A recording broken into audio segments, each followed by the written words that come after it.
সব ভুল করলেও এই ভুলটা কিন্তু আমি কখনোই করি না। কি ভুল? এটা কিন্তু সবাই জানতে চাইবেন। আমি এই ভুলটা কেন করি না জানেন? যদি আমি এই ভুলটা করি তাহলে কিন্তু আমার পেজের রিচ, এনগেজমেন্ট সবকিছু লাল হয়ে যাবে। হ্যালো এভরিওয়ান, আসসালামু আলাইকুম। কেমন আছেন সবাই? আশা করি সবাই ভালো আছেন। আজকে মিনি মাছ ভুনা করব আর কালকের গরুর মাংস আছে, ওই তরকারি দিয়ে আজকে দুপুরে চলবে। তাহলে আসেন দেরি না করে মূল কথাতে আসি। আজকে আমি যে বিষয় নিয়ে আলোচনা করব অবশ্যই কিন্তু এই কথাগুলো শুনবেন এবং মাথায় রেখে কাজ করবেন। তাহলে আমি মনে করি আপনার পেজের এঙ্গেজমেন্ট বাড়বে, কারণ এঙ্গেজমেন্ট একটা পেজের জন্য কত বড় জরুরি এটা যদি আপনি জানতেন তাহলে আপনার পেজের জন্য সফলতা নিশ্চিত। আমি এখন বলি আমি যে ভুলটা করি না, এই ভুলটা আমি কখনই করি না। যখন আমার কাছে এঙ্গেজমেন্টওয়ালা ভিডিও আসে আমি কখনই স্কিপ করি না। এঙ্গেজমেন্টওয়ালা ভিডিওগুলো যখন ফেসবুক আমার সামনে সাজেস্ট করে আমি সবসময় চেষ্টা করি সেখানে গঠনমূলক একটা কমেন্ট রাখার। যদি আপনার সামনে তখনই এই এঙ্গেজমেন্টওয়ালা ভিডিও আসে তখন আপনি সেখান থেকে কিছু শিখতে পারছেন, জানতে পারছেন, অথচ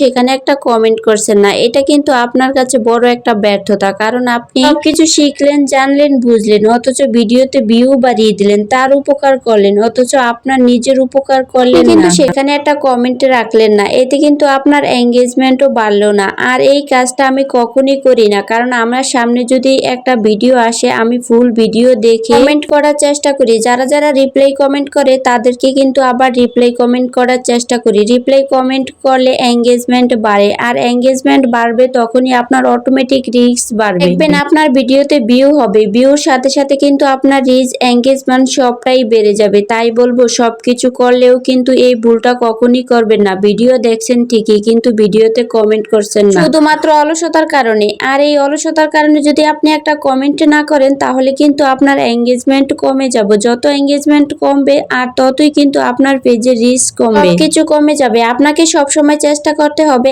আপনি কতটা রিচ বাড়াতে পারছেন, কত পয়েন্ট এঙ্গেজমেন্ট বাড়াতে পারছেন। আপনার সামনে কিন্তু ফেসবুক আপনি যে কোয়ালিটির ভিডিও বানাচ্ছেন ওই কোয়ালিটির ভিডিও সাজেস্ট করবে। আর আপনি যদি ওই কোয়ালিটির ভিডিওতে কমেন্ট রাখতে পারেন, রিপ্লাই কমেন্ট করতে পারেন, তাহলে কিন্তু দেখবেন অটোমেটিক আপনার রিচ, এঙ্গেজমেন্ট বেড়ে যাবে। এতক্ষণ যে কথাগুলো বলছি যদি কথাগুলো মনোযোগ দিয়ে শুনে থাকেন তাহলে কিন্তু আপনার অবশ্যই কাজে লাগবে। আমি সবসময় চেষ্টা করি ফেসবুক আমার সামনে যে সমস্ত ভিডিওগুলো সাজেস্ট করে, যে রিলেটিভ ভিডিও বানাই ফেসবুক কিন্তু আমার সামনে সেই রিলেটেড ভিডিও সাজেস্ট করে, আর আমি সেই ভিডিওগুলো দেখে সেখানে গঠনমূলক কমেন্ট করি। আলহামদুলিল্লাহ আমার এঙ্গেজমেন্ট কিন্তু কমে না। এঙ্গেজমেন্ট কমে যাওয়া মানে সবকিছু কমে যাওয়া। অনেকে দেখবেন ফলোয়ার কমে যায় কিন্তু আমরা বুঝতে পারছি না আমাদের ফলোয়ার কেন কমে যায়। রিচ কমে গেলে কিন্তু আপনার ফলোয়ার কমে যায়। তাই সবসময় চেষ্টা করবেন আপনার পেজটা গ্লো করবে কিভাবে, আর আপনার পেজটা গ্লো করতে হলে কিন্তু আপনার এঙ্গেজমেন্ট দরকার। এতক্ষণ যারা আমার সাথে থেকে ভিডিওটা সম্পূর্ণ করেছেন তাদের জন্য রয়েছে অনেক অনেক ভালোবাসা। আশা করি যদি এই কথাগুলো মেনে কাজ করেন অবশ্যই ইনশাআল্লাহ